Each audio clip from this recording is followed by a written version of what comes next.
Fala, seus otakus, historiadores e curiosos. Seja muito bem-vindo ao canal Acrópole, onde aqui a gente prova que anime é conhecimento e cultura. Primeiro já começa dando like, já começa compartilhando, se inscrevendo no canal, que isso ajuda muito a gente.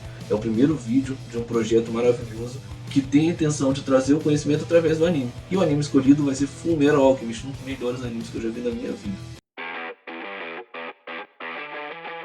Cansados daquela aula chata de história, em que o professor tá lá na frente e fica assim, porque o Holocausto foi a perseguição dos judeus, e aí teve a Alemanha, eu também. E olha que eu sou professor de história, geralmente sou eu que dou essas aulas. Mas se eu dissesse que a aula mais épica da sua vida estava bem na sua frente, você não viu, escondida atrás de alquimia proibida, homúnculos manipuladores, um braço de metal e um baixinho muito invocado, e um bigode que, bom, esse bigode é de respeito. Daqui a pouco o meu fica assim também. A nossa aula de hoje é sobre Fullmetal Alchemist e como as referências históricas e os debates filosóficos podem ensinar muitas coisas. Então não esqueça de deixar o like. Para começar, eu quero dizer que esse vídeo tem spoiler, então se você vive num buraco, numa caverna e nunca assistiu Fullmetal Alchemist, vai lá, assiste Brotherhood.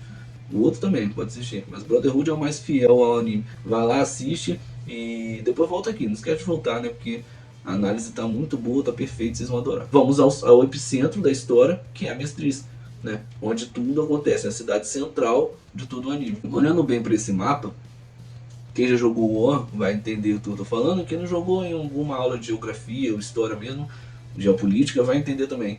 Então vai acompanhando que vocês vão conseguir entender.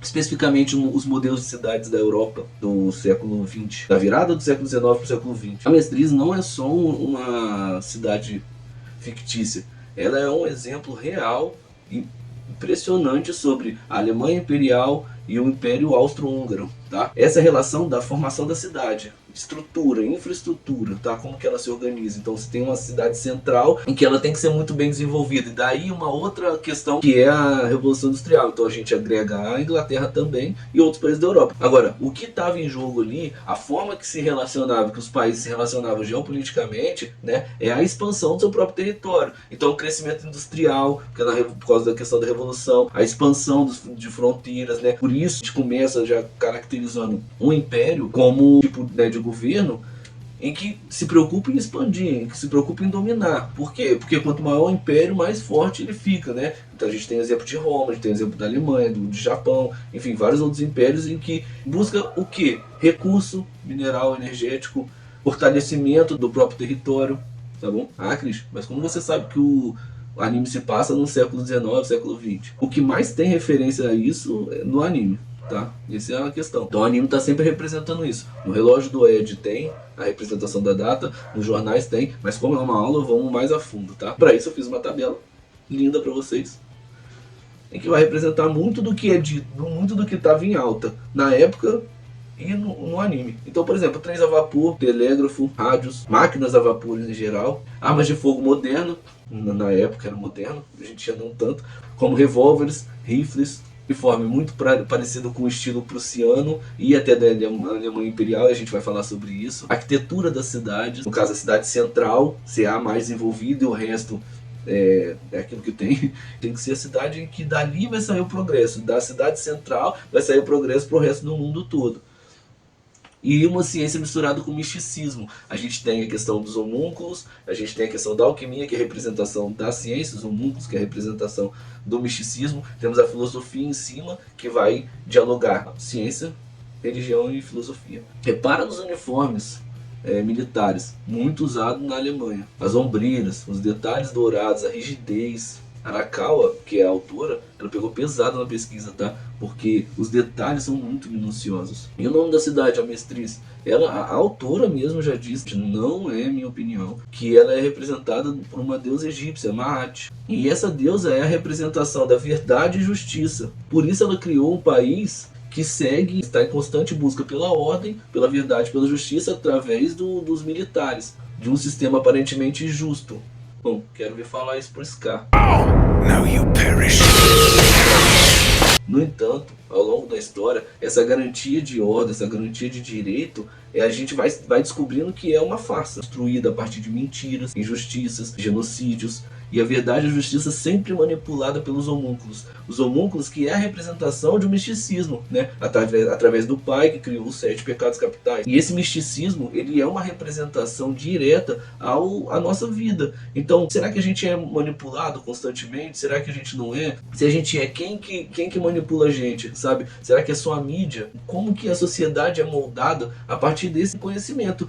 Tudo isso mostra quão é uma contradição gritante e corrupta, além de autoritária, desse Estado, entendeu? E aí a gente tem 2 personagens que vão representar muito isso, que é o Roy Mustang e que é o Edward Elric. O Roy Mustang, das questões, né, que ele quer subir de posto é mudar o sistema por dentro. O Ed já acredita que tem que quebrar. Então são 2 verdades, né, são 2 conhecimentos que vão entrar em diálogo. Agora, qual é, né, certo? Sei lá se eu posso dizer isso, aí a gente vai debater. Agora, olhando um pouco para o território vizinho, a gente tem ao norte Drachma.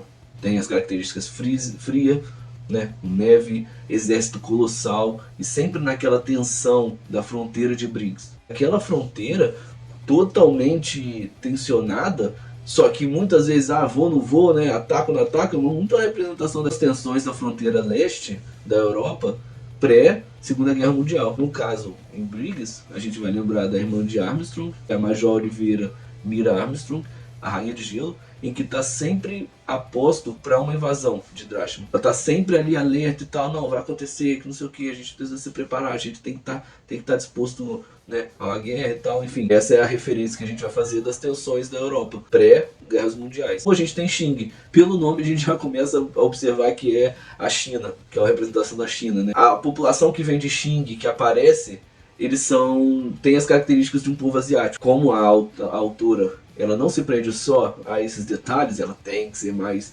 profunda e ela é perfeitamente, traz muito a alquimia mística, que é exclusiva deles, a medicina tradicional e a busca pela imortalidade, que são temas que a gente vê constantemente. Então, a representação de uma região, ela não cita necessariamente, por exemplo, Xing é a representação da China, ou Drachma é a representação da Rússia. Ela não faz isso, mas ela constrói toda uma narrativa que faz com que a gente consiga perceber que as características de um povo, as características culturais, né, dessa população que está sendo apresentada, desse território e desse estado, ela faz referência diretamente a um estado que a gente já conhece. Nesse caso, a gente interpreta como China, entendeu? Diretamente. Mas nada impede de a gente conseguir ter uma interpretação do Japão Imperial, por exemplo.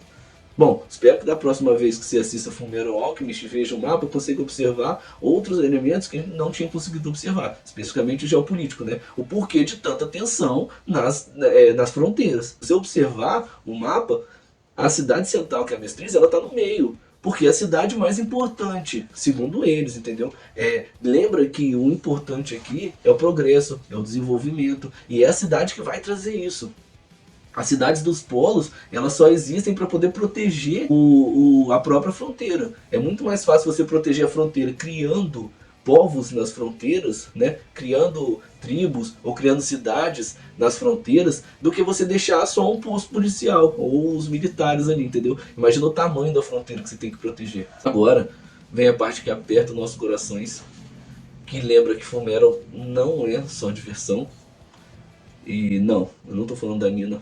Meus pêsames, Nina, isso acabou comigo. Eu tô falando do genocídio de Ichival. Isso, meus amigos, não é só um plot de anime. É uma alegoria direta e brutal pro genocídio, pra limpeza étnica, entendeu? Que mancharam a história de toda a humanidade. Pense no Holocausto, onde os judeus foram sistematicamente perseguidos e exterminados na Segunda Guerra Mundial. Ou em conflitos como conflitos de Ruanda ou da Bósnia, em que grupos étnicos foram aniquilados de forma brutal. O Congo, com Leopoldo II, Arakawa, ao criar o povo estivaliano, ela traz toda a identidade, né, cultural, religiosa, racial. São características distintas, né, de um povo que detém um poder de fogo maior e está à mercê do progresso, manipulado pelos homúnculos, é claro. E eu acredito que ela está forçando a gente a olhar de frente a frente pela forma que a gente lida. Então, no dia a dia, por exemplo, a gente tem intolerância religiosa. Qual é o ódio com algum, por que do ódio com algumas religiões, entendeu? A gente tem a questão do racismo, a gente tem a questão de genocida de outros povos, né, de preconceitos, enfim.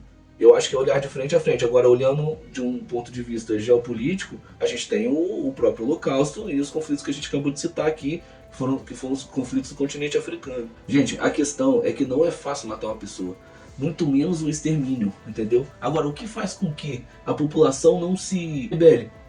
Eu tô falando da população de Amestriz, os soldados, a própria população civil, o que faz com que ela não se rebele? Aí vem um processo de desumanização, vem um processo de nacionalismo exacerbado, de alienação. Então, segundo o olhar dos alquimistas federais, que são os cães do exército, justamente por se tornarem armas vivas de explosão em massa e cumprir ordens sem questionar, já começa uma questão, já começa a trabalhar uma questão de um nacionalismo exacerbado, mesmo gerando trauma nos soldados. Esse nacionalismo exacerbado, ele é trabalhado a partir do progresso, né? A partir da ordem. Então, tipo, tudo pelo progresso, tudo pela ordem, tudo pelo Estado. Gente, o nacionalismo ele é fundamental. Tá? Ele traz a noção de pertencimento, ele traz toda a questão de que eu faço parte de tal Estado, eu sou um cidadão, eu tenho direitos, entendeu? Agora eu tô falando de um nacionalismo exacerbado.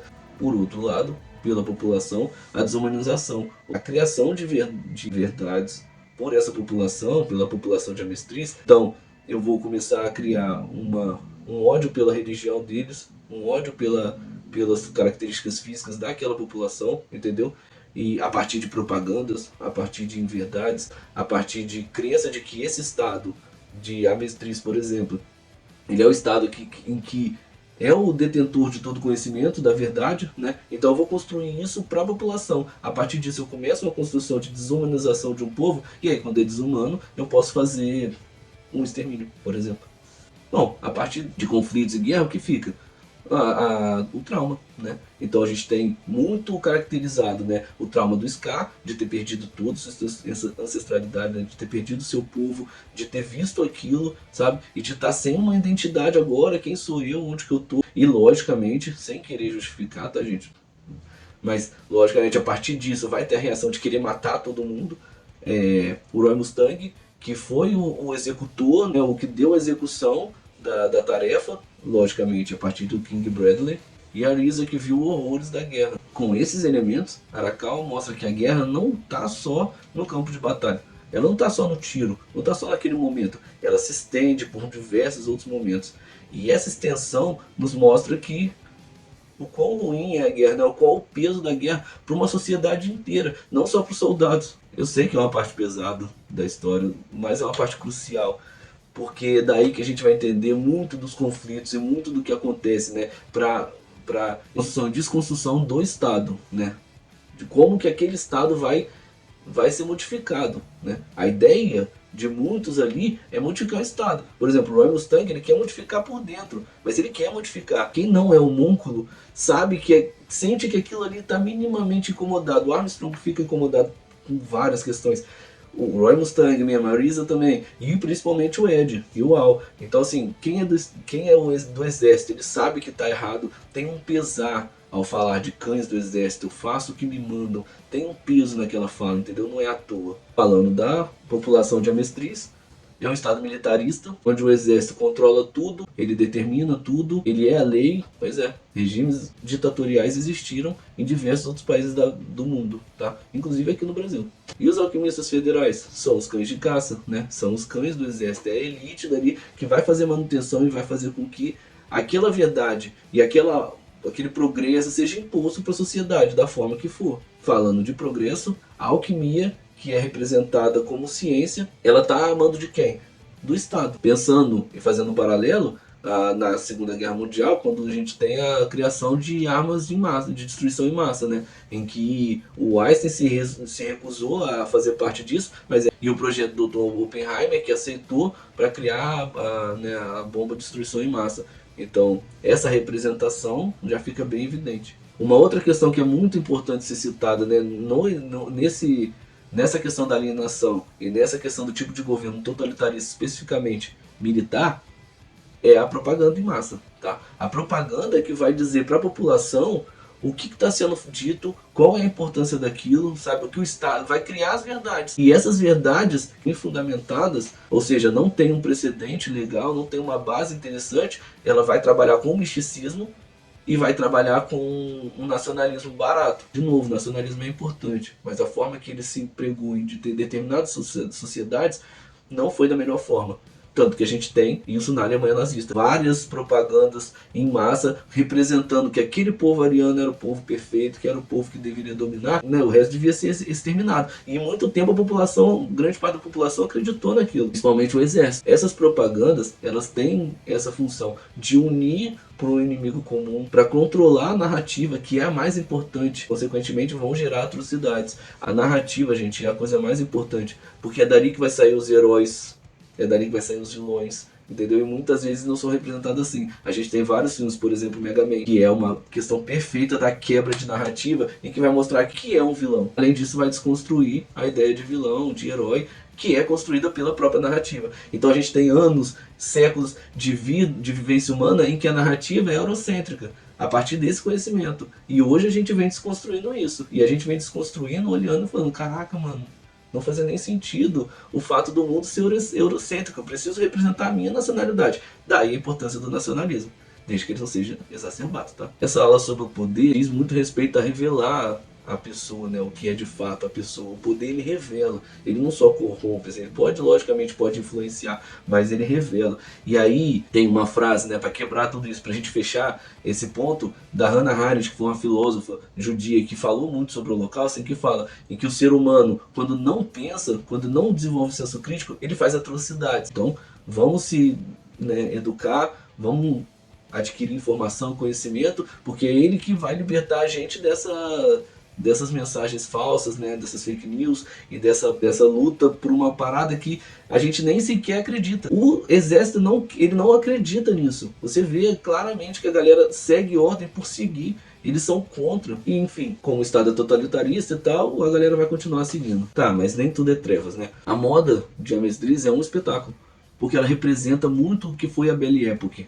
especificamente na França. Também representa muito o dandismo. A Belle Époque e o dandismo, eles andam junto porque ele vai representar a elegância, né? Aquilo tem que ser belo, aquilo tem que ser elegante, tem que ser simples, mas tem que dar um ar de que, tipo, você é empoderado, de que você é um cara sofisticado, né? Sob medida. E daí o terno, por exemplo. O terno, em que é composto por 3 peças de roupa, por isso terno, que é uma coisa simples, mas que vai representar muita elegância. Então, quando você está usando o terno, você é aquele cara que é sofisticado, você é aquele cara que é importante. Então, você muda até a postura. Além disso, o avanço tecnológico e mostrar que a tecnologia está em função do Estado, mas mostrar que a sociedade que tem um desenvolvimento tecnológico maior, ela está mais próxima do progresso. E aí ela vai ser mais perto da central. E a arquitetura? Aquelas casas de tijolos com chaminé soltando fumaça, ferrovias e trem a vapor, é a representação total da Revolução Industrial. Parece até que Arakawa pegou as principais cidades, tipo Londres, Manchester, e deu um toquezinho de alquimia, fez uma alquimia ali e tal.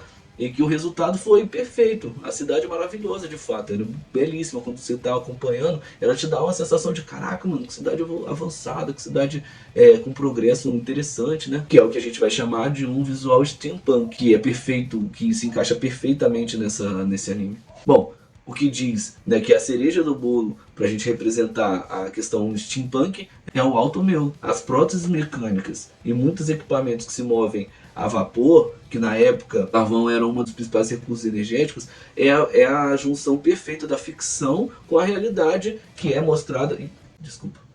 Com a realidade que é mostrada a partir da Revolução Industrial, entendeu? E olha como é genial essa altura. Como ela coloca o Ed como símbolo de revolução ali naquele momento. Até para prótese. O Ed, ele usa uma prótese metal, né, num braço, se não me engano direito, da perna esquerda, e que ele se beneficia muitas vezes disso. Ele consegue manipular o metal do braço dele a todo momento. Só que em momento algum ele coloca isso como um aspecto positivo e vantajoso, porque ela tem a sensibilidade de entender que ainda assim é uma prótese, entendeu? Então o Ed é um dos melhores protagonistas porque ele percebe, ele tem a sensibilidade de entender que aquilo em determinado momento, por causa da ficção, foi vantajoso, mas que ainda assim é uma prótese. E por isso ele está em constante busca pelo corpo dual e pelos membros dele mesmo, entendeu? Então a ideia dele é voltar com os membros originais, porque ele sabe que ainda assim é uma prótese. Obviamente que em algum momento a gente vai falar quando é criança, tipo, nossa, oh, a prótese de metal, essa é maneiro, dá um soco na cara de alguém e tal. Só que ele não mostra isso. E isso é genial. Isso é de uma sensibilidade, gente, surreal. Agora chegando no cerne filosófico, para falar da troca equivalente, que é o cerne da alquimia. Ou seja, o que diz ele? Para obter algo, você tem que dar algo de valor. Ah, agora eu entendi! Agora eu saquei! Agora todas as peças se encaixaram! Para obter algo de valor deve ser perdido. A gente pode entender como nada se cria, nada se perde, tudo se transforma. Isso, meus amigos, não é só uma regra da alquimia. Isso é uma lei de Lavoisier, transmutada diretamente para o universo de Fullmetal Alchemist. Ou seja, você não cria nada. As coisas se transformam. E olha como é interessante. A autora fala disso numa entrevista, em que essa ideia ela traz porque ela é fazendeira. E sim, ela já se desenhou como uma vaca e é muito engraçado. Mas essa ideia de nada se perde, nada se cria, vem do trabalho, que é a realidade que ela viveu. Em que o pai dela dizia, ela falou nessa entrevista, né? Pra você ter, você tem que trabalhar. Nada vai vir do céu, né? Nem tudo. A gente pode considerar que essa é a troca equivalente da roça, que é o suor, o esforço, a recompensa justa pela alimentação, pelo trabalho, pelo dinheiro, né? Essas são as referências que ela vai trazendo, que a autora vai trazendo durante a partir da sua vida, né?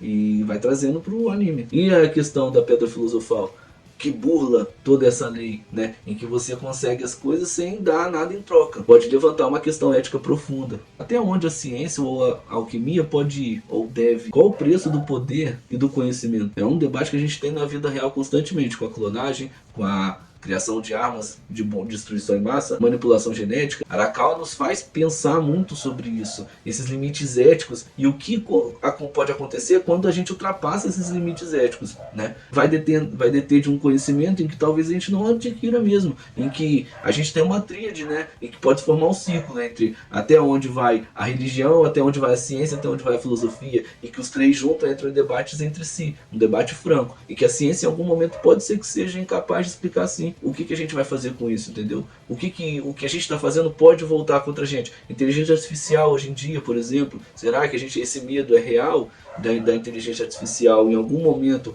acreditar a sociedade, que a nação humana ela é uma ameaça para a própria sociedade, aí ela queira eliminar? Eu acho que para fechar, uma das principais referências, né, é a igreja de Leto, que são parte da conspiração e manipulação da história, e que a igreja está efetivamente posta na nossa sociedade, entre fé e ciência, né? Até onde a ciência quer debater que a crença é irreal, e até onde a crença quer debater que a ciência é insuficiente, porque é a crença que vale. Bom, um lembrete assustador de como a história pode ser representação da criação de uma conspiração, a própria forma que o governo de Amestris vai lidar com toda essa relação, que a gente já falou lá em cima, né?